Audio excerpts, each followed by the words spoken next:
To My Startup TV. I'm Major Sunil Shetty with who have turned entrepreneurs in their second innings after obviously hanging their uniform. Today, my guest is Captain Harsh Kumar Singh, an ex Indian Navy officer with 22 years of service. He has played key role in various operations including tsunami relief and anti-piracy operations. Post retirement, he has dedicated himself to elderly care and veteran welfare. To his credit, he has successfully built three startups in healthcare and elderly care domain. Captain Harsh, welcome to the show. Thank you so much, Major Shetty.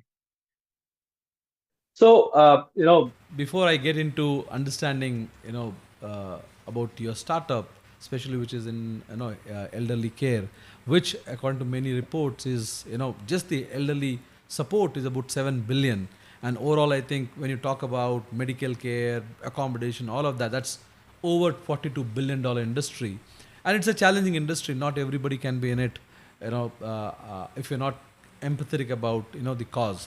So before I get into understanding what the startup is all about, uh, for the benefit of our viewers who are in the age group of majority of our viewers are in the age group of 18 to 24, and many of them are aspiring entrepreneurs or early stage entrepreneurs.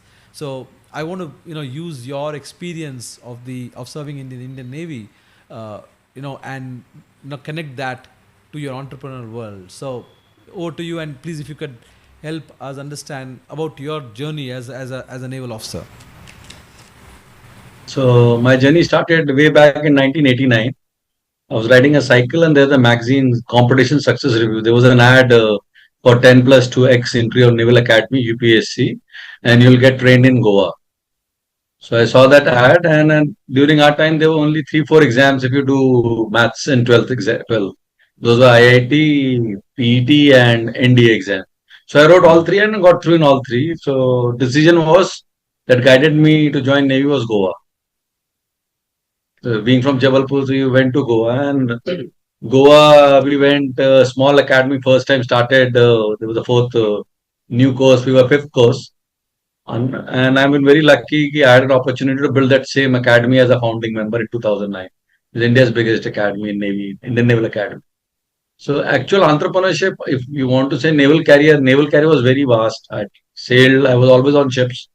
Navy could give me whatever best I could get. I sailed 6 ships, big ship as navigating officer, commanded 2 ships. Then I was executive officer for 1 ship. And then I had a wonderful tenure in Navy, did staff course, whatever Navy could train me well, sent me all over good places. So actual entrepreneurship, if I have to tell you, I'll give you an example. This is year, I think, 1999. I was with my CNC on a Dornier aircraft and we were landing in Port Blair. He said Japanese made this airstrip in almost 4 or 9 months. I'm forgetting the numbers. And since independence, we've not been able to extend by 100 meters. So our task is to extend by so much time. So that time was a XO, executive officer on board a landing craft ship. So our job was to get good sand, a good earth from nearby islands and build this place with engineers in place. So Indian Armed Forces got together and we extended the runway. So now Port Blair has got all those big aircraft landing there. This was 1999. And then the opportunity came in 2004 when tsunami came. We were the first responders. Some 40 of us landed in a place called Trincomalee. It's the port. From there, we went north where the maximum devastation had happened. So there we were given some implements and some genset. We had a crew. So we turned on that place from making drinking water to cooking arrangements, everything. And that point of time, Government of India, I still remember the High Commissioner there, Ms. Nirupma Rao. She gave us 50,000 odd dollars to resurrect the whole township, like almost 30,000 people. So we bought implements, we set up kitchens and all those things. And when the crew was leaving after 1.5 months, the president there came to see us off. This was the second entrepreneurship journey. And the third thing was when we landed up in INA. That time, you would remember Satyam Ka Ulta Mehtas. they had the contract of building the Indian Naval Academy. And that time in year 2009, Jan Feb, they had turned almost like they had financial crisis. And the institute was inaugurated and Naval Academy had to start. So we started from there, and you remember that time Commonwealth Games were happening. We had planned the best stadium. So and PT Usha was around in a place called Kozhikode nearby. So we built one of the best stadiums there. So this is how entrepreneurship by default Navy taught me. And the trigger point to start this, I took premature retirement in 2016 because my mom passed away. She was a diabetic patient and she was a healthy lady. She was very active, and but just that she couldn't manage her sugar well. Had not taken a morning sugar tablets. At about 1 o'clock, she had a silent heart attack, and we couldn't do anything. There's a hospital nearby my house there, Jabalpur, where my parents were staying. So I thought if this is a challenge, and Navy had taught me so much. So it was an impulsive decision at that point of time that I need to do something. So we started doing it, and why not? Kept happening. So this is what is entrepreneurship all about. My naval career in this. I'm very, sorry to know about, how, your mother passed away. And I think that is the challenge, isn't it? When you look at elders, there is challenge of, how do you monitor them that they are taking the right medication? I mean, when you talk about elderly care, that is where the challenge is, that how do you ensure that they do what they need to do, whether it is healthcare, whether keeping them engaged, keeping them healthy, both mental and physical. So I would like to know as to, was this the reason that inspired you to found the company Imoha, and how did you identify the opportunity beyond your personal experience? Okay, right. So we started with very small. Like I still remember in 2016, we have a club called Kota House.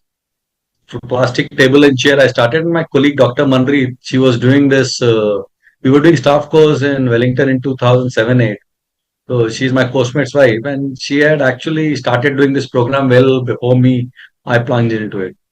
So she was doing in Uti, Wellington, and Kunnur. So when I said I need to do it, she relocated herself to Delhi, and we started from a table chair in Kota House.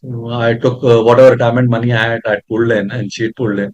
So incidentally, first 8 months were really bad. We finished everything what we had. We thought like we'll do the best thing in the world.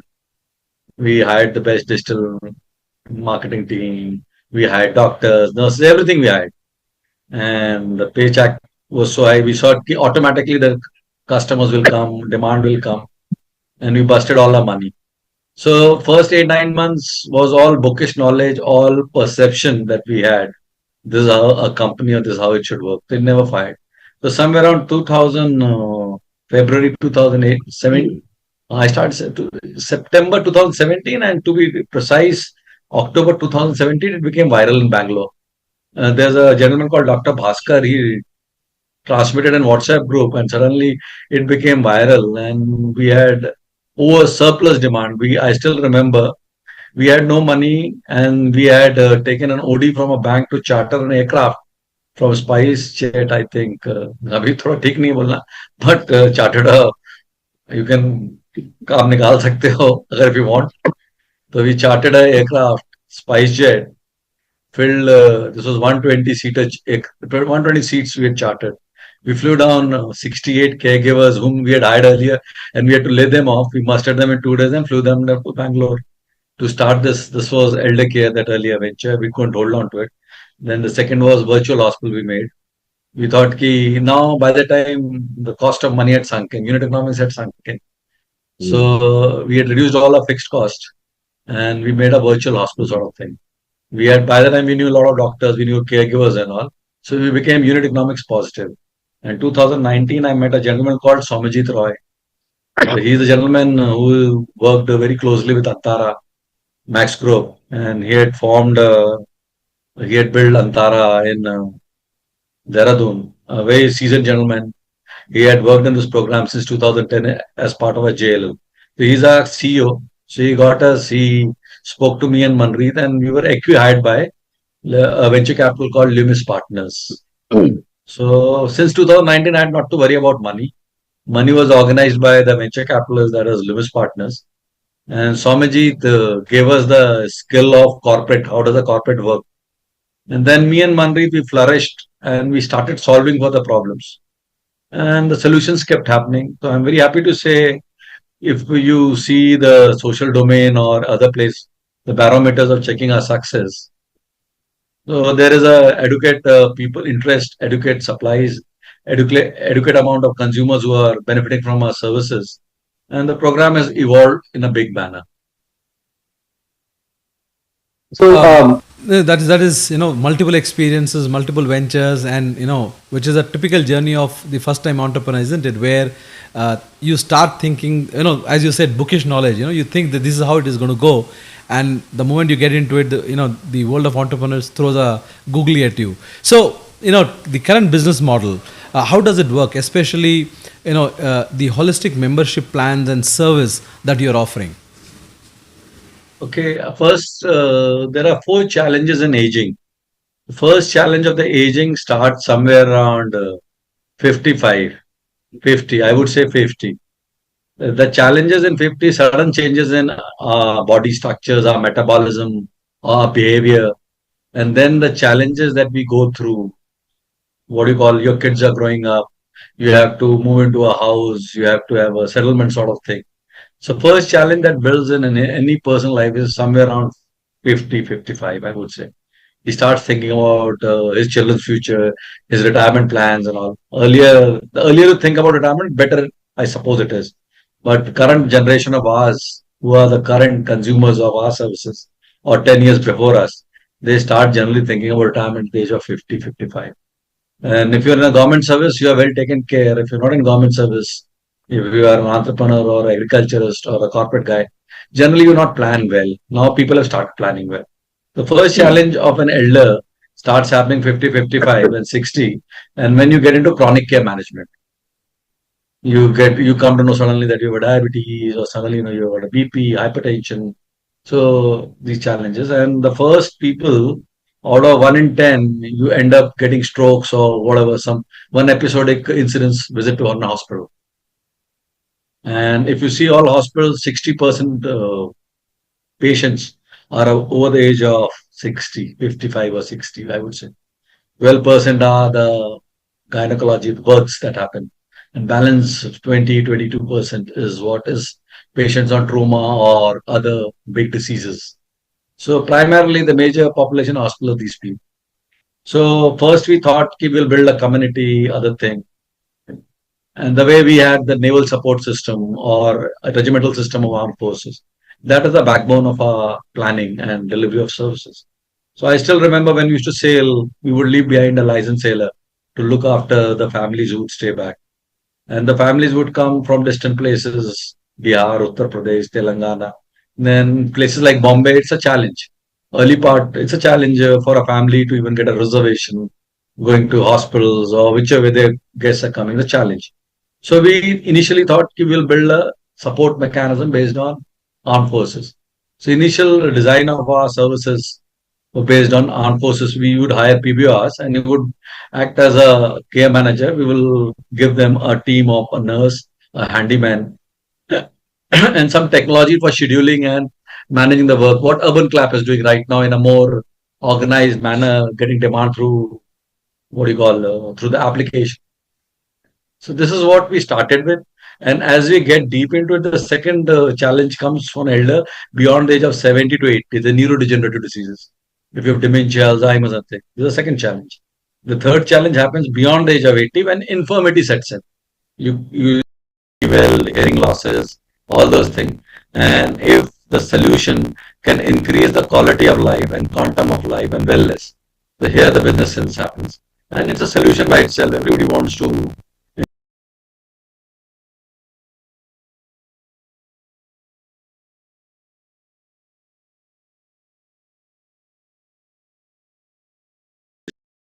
nobody would like to sit with a patient or with an elderly unless until it's a bloodline or it's who've been trained well at the home or who've gone through these challenges. So these are the challenges. So there were twin challenges to us. Problems were plethora, demand is abundant. but solutions are limited. Medical solutions are full. Hospital industry is well evolved. Out of hospital is well evolved, but the willing workers are very, very less. So NSDC has come up with. You have any questions, or should I go ahead? Go ahead, please, please. Go ahead, go ahead. So NSDC, National Skills Development Corporation, has come up with many, many programs like general duty assistant, midwifery, all those programs. These programs are all evolving programs, and as of now, we've got a demographic dividend, and we've got inexpensive labor. So we've got caregivers easily abundant. The issue is the bigger the money, it's an optimization of resource. A one caregiver with one elderly is he is basically in a shift of 10 hours, actually doing a work of 2.5, 3 hours. So he can look after three, four elders. So if we can be optimized. So we created a solution. We created a team within a condominium, 5, 7, 8, 10 people, look after the elders there. So, and the elders' problems are also limited, like morning elimination needs for infirm elders. Elimination generally because of our body clock and all is between morning 5:30 to 7:30. You have to do elimination grooming needs. And then if you neurodegenerative diseases, then you need to be giving environmental stimulus, like you to take them out in evening, sundown syndrome at a particular period of time where they get stimulus, where they feel happy. And the third, the biggest problem is the caregiver, the brain of, since the brain of neurodegenerative disease does not work, the caregiver brain has to ensure that they follow the routine. They've fed well, eaten well, the hygiene is maintained, all those things. So there's a huge discipline required, huge empathy required, and then this ambition and empathy has to be matched because the young boy kid also wants to grow up in life, also want to live a good life. That part is solved. And initially, the people who are coming in this industry are deprived people who have not had, like they had deprivation of some sort of thing. So they are coming initially. So now chart out a career path for them. So I'm very happy to say at least 100 people have gone down to US. They are earning in the range of 150 to 200K. Japanese are talking to us for their. So as we do it, these sets of people will not have to apply for jobs. There is an abundant job for them. So this academy, the skilling centers of ours, like the supply side is getting solved. And this is a continuous process, optimization, supplies. Then the third, okay, to understand in the beyond 70 to 85, mostly the hospital needs and mental health issues need to be solved. Engagement issues need to be solved. So we do a lot of intergenerational activities. What is intergenerational activity? We bring in an elder, 80, 85, we help them to prepare NAV the way we are talking. So we create a good team of person who would go take out their memories, take out them, coax them, push them, and they give the presentation. And there's somebody who's in the age group of adolescents is sitting there. They understand the value, how she bought up a child, how was her married life, how was the migration. They migrated from a small village in Dundigal to Bangalore or whichever place. And how did they manage their household? How one single toilet for 8 people. Now everybody wants a single toilet. Nobody should use it. All those sharing, caring. So intergenerational activity this way, a culture is all, and they get motivated. And once they, and this is a lesson for marketing also. It's a natural marketing. They are influencer for me. I don't have to hire an influencer. I don't have to go to Instagram. So you see, our stories are flooded in WhatsApp. It's flooded in Instagram because then when they talk, so they take their own interest. Their kids take interest in promoting their parents' videos, parents' talks, and similarly, young boys and girls when they are supporting an elder, they learn lots and lots of treasures which is not documented. Panchtant ki kathaएं जो बोलते हैं, they learn that this is what we do intergenerational activity. Now coming to managing very sick patient. So now suppose medicine has evolved really well. There are cancer drugs, oncology drugs, which are so efficient these days. The length of life can be easily extended by 5 days with post-stage cancers. Most of the cancers are solved now. So now what used to happen? You go to hospital, you end up. I'll tell you a number, you'll be surprised. A customer acquisition cost of an onco patient for a good hospital, funded, public listed hospital is about 2.6 lakhs, one patient. If he's investing to acquire that customer at 2.6 lakhs, now see if that CAC is 15% of any marketing cost or any product cost. If 15% is a cost 2.5, you can understand the cost of care which these guys will evolve these hospitals. Multiplied straight by 7 times. The basic cancer is 50 to 20 lakhs. Got it. And somebody who's not got insured, who's not in the panel, who does not have out of pocket, it's like rich people can afford. What about middle class? What about people? It's such a challenge. So we started optimizing those costs. If I can do certain things at home. So there are basically five functions of hospital. First is you fall sick, you go to an OPD. Doctor sees you based on his clinical experience. He'll write some diagnostics and pharmacy. The second function is diagnostic. Third is the pharmacy. And if he sees he cannot be treated at home, he says you get admitted, IPD. And post IPD, decision on surgery or other management decided. And last, how do you reach hospital? Through ambulance. So there are five functions of hospital, five ambulances. And if I have to move this hospital to home, I have to perfect these five functions. Pharmacy is products like 1 mg pharmacy. They're moving pharmacy at home. IPD is a challenge. I can't do surgery at home. I have to do surgery at hospital. And if I can do post-operative care in the step down in hospital and bring it home and do it well, this is solved. And solving this, you require a lot of medical equipment like beds, DVT pumps, monitors, infusion pumps, suction pumps, whatever is required in ICU setup sort of thing. Those equipments are required. So those equipments, if can be rented or can be refurbished, can be reused, the cost comes down, keeps coming down. The real estate is of your house, the cost keeps coming down. So such patient management, post-operative management, end of life, palliative care, it makes huge business sense.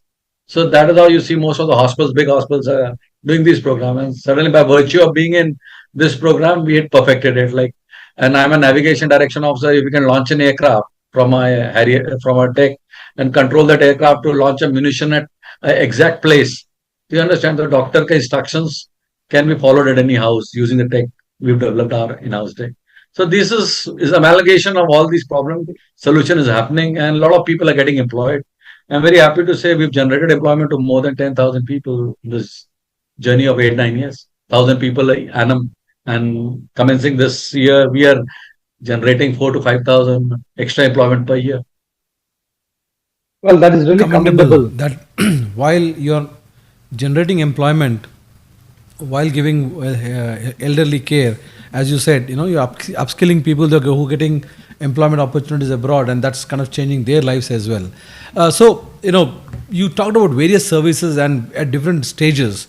Now, all these needs to be, when you offer them, there must be some kind of membership plan that families looking for elderly care or support need to pick up. So, if you could tell us what kind of membership plans do you have, and if you can broadly talk about the costing that it would cost for for people, families who want to go for the service. Okay, we have a plan which starts as low as like 499, wherein we have an exclusive number we will give you, where you can be a coordinator sort of like personal banker sort of thing, a personal daughter sort of thing for you. This is one plan. Then this is for individuals. Then the second plan is corporates can buy the plan for their people. We'll set up exclusive desk. Then the third plan is somebody who's staying all by himself. This is worried about emergency. So it's a costly plan. We set up the emergency. Primarily, it is an ops heavy program. You say it, we optimize as per you, but every elder will have a challenge. It's a very unique problem for everyone. So best program which we have developed is neighborhood care model. So suppose you are a group of people staying in a condominium. There are 400 flats, and out of that, 12 to 18% people are elderly people, and about 20% in the mid group. So we set up a team of resources in that condominium, and condominium pitches in with a space, and EWS is nearby. We buy or rent accommodation. So primarily in healthcare, you must remember it is the pain that has to be managed very quickly. Scheduling. Human beings are huge required. Whilst technology can get you an expert advice of a doctor, technology can help you to monitor whether that resource has done it well, program or not. But finally, last mile connectivity is a resource, is a human being, a well-trained human being who's situationally aware, who's able to follow the instructions of doctor, and who has got ethical behavior, who's punctual, who's disciplined. So the amalgamation of these 3, 4 problems can solve more. It's highly customized, but the plans are listed on our website. There are 4 of them primarily. One is the basic plan for as low as 499. You get priority access to our services. And more you get into our services, you are well prepared. So we are preparing the consumer and their next of kin to be prepared for any eventuality which may lead because of aging. So, Uh, where all you, I mean, your service is available? Is it pan India or select cities currently? And what are your plans for expansion? We follow two models. One is company owned, company operated, and franchisee owned, company operated, and franchisee owned, franchisee operated. As of now, we have over 200 franchisee partners all over India. And we are, as a company, we operate in 23 cities. So if you say we've got and a pan India coverage right now, as of now, and where the franchises are 6 months and old, they're fairly evolved. They have fairly good amount of resources, and our franchisee partners are very well trained. And mostly, our selection procedure for franchisee partners, we match empathy with aspiration. We have a lot of veteran officers as our franchisee partners. We have a lot of doctors who've taken our franchisees. We have got lots and lots of philanthropic people or corporate retired people who've taken this. And the workforce, our training centers, our migration support system, we provide the back-end support. So they are also uh, growing in a very fast pace. And within a year or two, we're aiming to set up our own academy for training these caregivers. And our sister company, Epoch, which is expanding and building assisted living facility at a very fast manner. Our new facility is coming up in Balewadi, our sister company, Epoch, in Balewadi, Pune. It's a 76-bedded facility. It can, because I have helped a lot of American care homes, NHS I've been helping. And I would say for sure this facility, if not 19, will not be 21 also with American international standards, best international standards. Their facilities in Gurugram are the best international standards. In a lakh or 1.5 lakh rupee, you can get a fantastic assisted living facility on a monthly basis. So these are the programs because ours, the way of we are looking at solving from full spectrum of services. Engagement team is fantastic. We do a lot of engagement with partnership with neighborhood hospitals. So wherein the hospital sends his doctor to the condominium, and our team of engagement people they curate programs for the condominium. So it's like we created a clubs within the condominium, floating clubs. We have our own property there. We're building it very fast. So in Delhi NCR, we do almost Delhi NCR, Bangalore, Chandigarh. We do almost 200 events a year. So it's growing very so that fast. No, that is really nice to hear because it's not limited to just caregiving.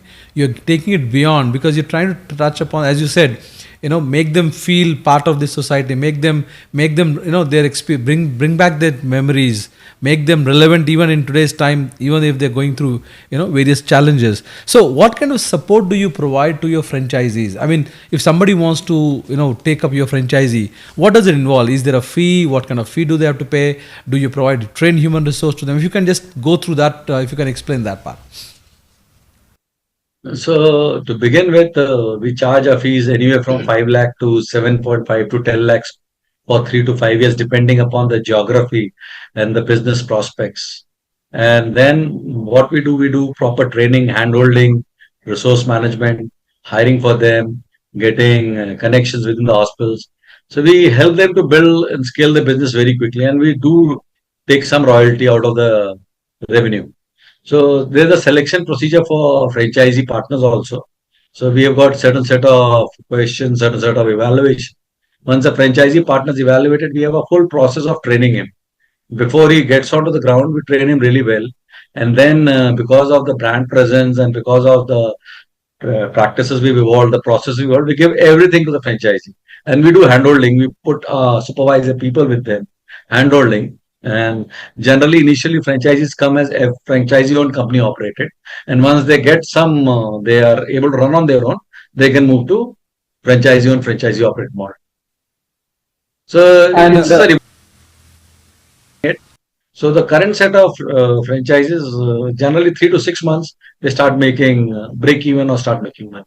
6 months generally takes time to make the money. And what are your expansion plans going forward? And are there any challenges which are which you need to overcome to achieve your goal? Be it India or international expansion.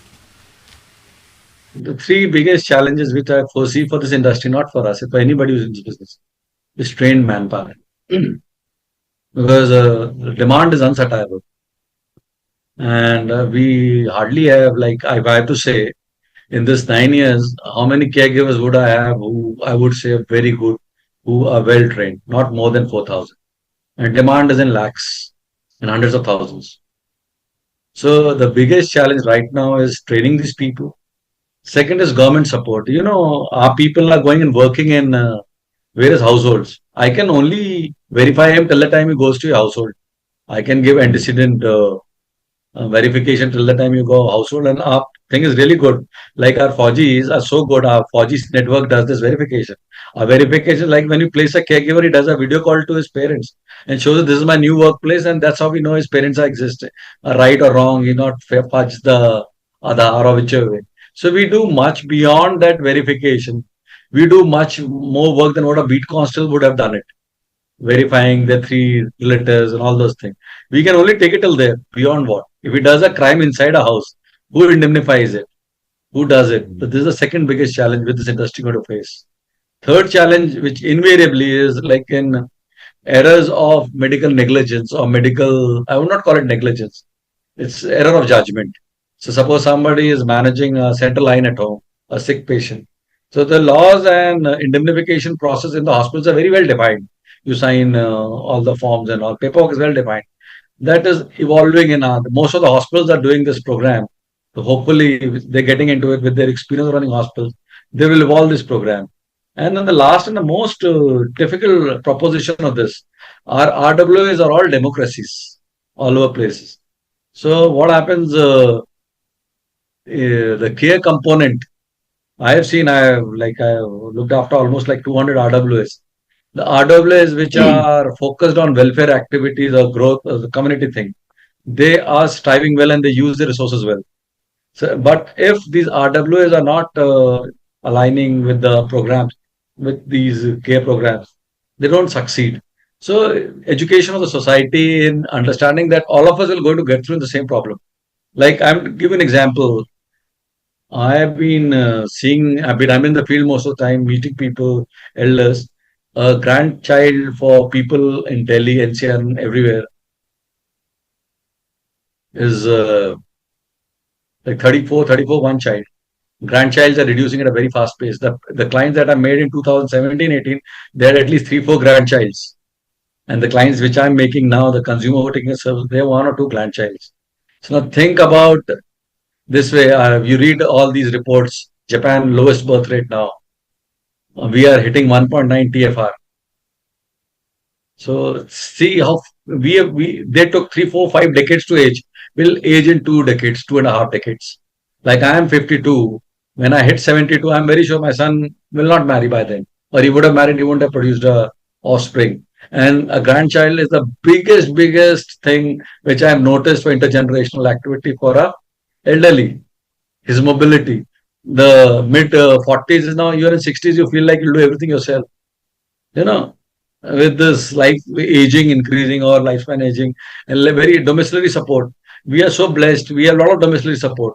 But now I am seeing the challenges of domiciliary support. So these are the challenges for this industry. And the more the people are educated, it's like insurance, the way insurance people educated, then we need to educate that you need to prepare for your this thing, form a community to help each other. This is what is required.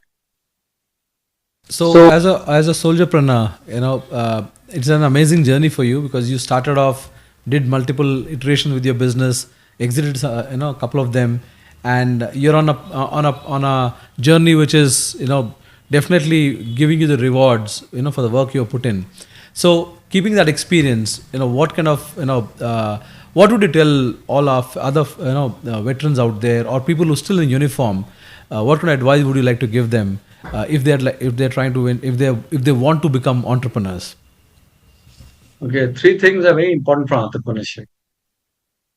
I would call it Fleming's left hand rule. If you see, very important. Fleming's left hand rule, if you see displayed, and they're all at loggerheads.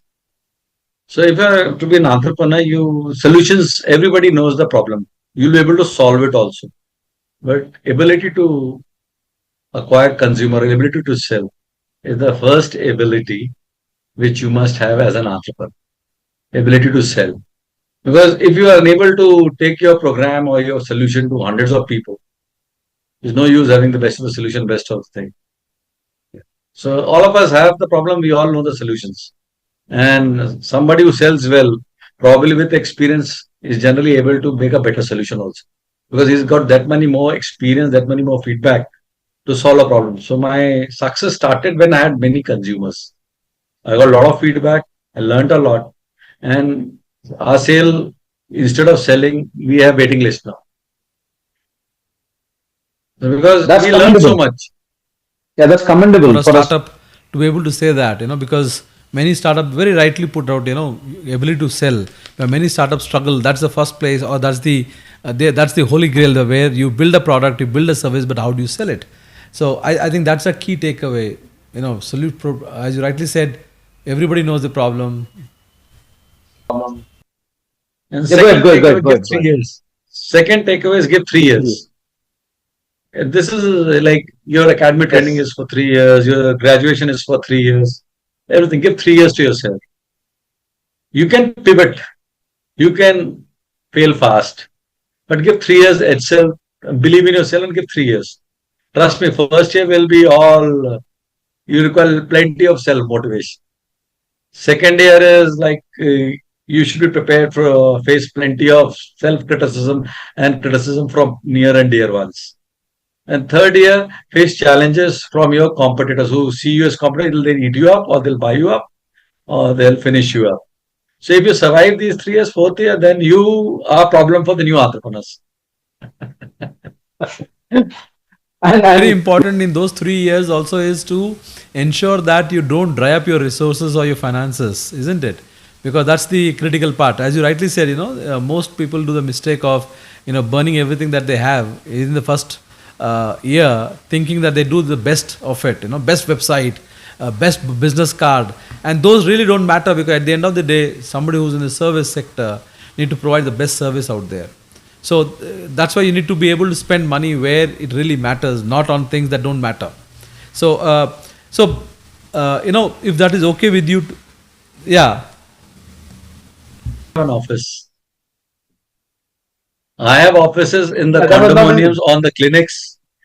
Personally, though our company has a huge office space, everything, because we have other programs running, corporate programs and all, yeah. and we need to have a lot of international guys keep coming meetings. So we have a huge office. But I being on field running these programs, I have not made an office for myself. None of my team members have an office, and zero attrition rate. Zero attrition rates. So what our offices are where? Our offices are clinics. Our offices are condominiums. Our offices are co-works. So none of our employee travel more than 12 minutes. This is how we calculate setting up a condominium, setting up a clinic, or setting up a accommodation migration for that guy. Suppose a nurse who joins us, or a manager or a doctor who joins us, or a Fauji who joins us. So his accommodation would be found, and the clinic will be set up there, or a business will be set up within 12 minutes of travel. He should be able to walk to his place of work. And this we've ensured in places like Delhi NCR. Now you can understand what level of time space management has gone into it. Service design. And that kind of thing can can only be done only by a 4G or by a soldier, and definitely somebody like from the Navy, because once you're off the land onto the high seas, the only thing you can do is pray, isn't it? When you're sailing on the high seas, so you have to be fully equipped and self-sufficient to survive that journey. So before I let you go, I also want to know if it is okay for you to talk about numbers a bit quickly, if you can do that, about your current valuation and what revenues do you make. Revenues wise, we do like, I can give you a daily number. I have a real snapshot with me. Okay. We are doing currently almost like 70 lakhs a day. So 365 से multiply कर लीजिए. Almost that's like, commendable. I must say congratulations to you, sir. Congratulations. You built no, so a beautiful business model. it is like a franchise in all those things. So we are looking to go somewhere around 100, 125 crores a month in a 16 to 18 months time frame. So that is a demand. We foresee it exists. And the valuation is the game of our VCs, so I may not be able to give answers because I our cap understand. table is really very strong. People like Rain Matters are there in a cap table. No, No, that's So, that's enough enough because because your revenue speaks. purposely, I've not got into the that part of the scheme because my aim is create solutions and become suitors are after you should become so good कि suitors run for you. आप बना दो उतने बाद तो money has never been a problem for a right idea or right business. so before I let you So, go, My Star TV, we are a media house dedicated to entrepreneurs like you. Our mission has been to provide that platform which mainstream media doesn't. So we have various verticals through which we do it. What are your thoughts about the kind of work we are doing? Look, I've known you for now 8, 9 years, and I had only one presentation. I had seen one presentation of yours. At that point of time, the way you explained it, I got motivated about 9 years back. When you explained your journey of Iraq, Afghanistan, how you would connect the supplies, how would you solve the problems. You told me about their weapon cleaning, their berets and their boots and all those things. So if you don't tell stories, if you don't bring out the right talent, how will you populate the idea? How will you are like I would say you guys are motivation for the entrepreneurs. You can give them those catalysts. Okay, don't go down. Like you remember your academy days and second time you're running across country or in a camp, you're falling down. A course mate of yours will lift it up, the stronger one will lift you up. So the way you guys connect, and if you don't speak about ourselves, nobody's going to speak about yourself. So the way you take it out, the best stories, the way you reach out to a lot of people, and the credibility that you bring in to your. I've been reading your articles. I don't know how it fetches up to me through WhatsApp or wherever. Once in a while, I'll read your article. I just read your article on what is POTUS or the MAGA is doing right now. I read a fantastic article, and I must say you, ki I have a habit of reading international business because I have myself studied international business IT and have businesses in America and US and UK. So I keep reading about it, and the way you expressed it, fantastic. And how would you express it other than until you meet people, you correct people. So experience that you gain through your journalism, through your this thing, and without any doing one same story, the most of the channels which do. You're doing a constructive work, motivating people like us to do good job. It's fantastic. You're doing a great job, and trust me, the articles that you write, I don't know how it fetches to me, but I do read up.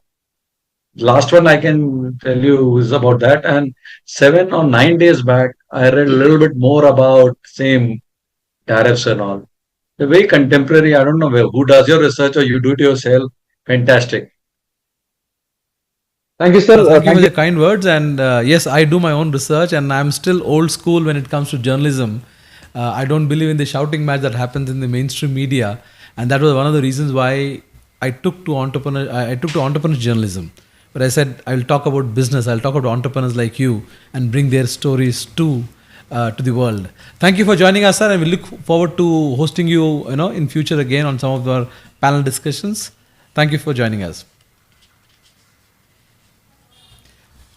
Viewers, if you want to hear such interesting, stories and journey of entrepreneurs, join us from 4 to 6 on Monday to Saturday on Founder Talk Show or Thought Leader Show, and on Fridays you can join at 3 to 4 p.m. on Soldierpreneur Show for soldiers who turned entrepreneurs in the second innings. Thank you for joining, and we'll see you again tomorrow.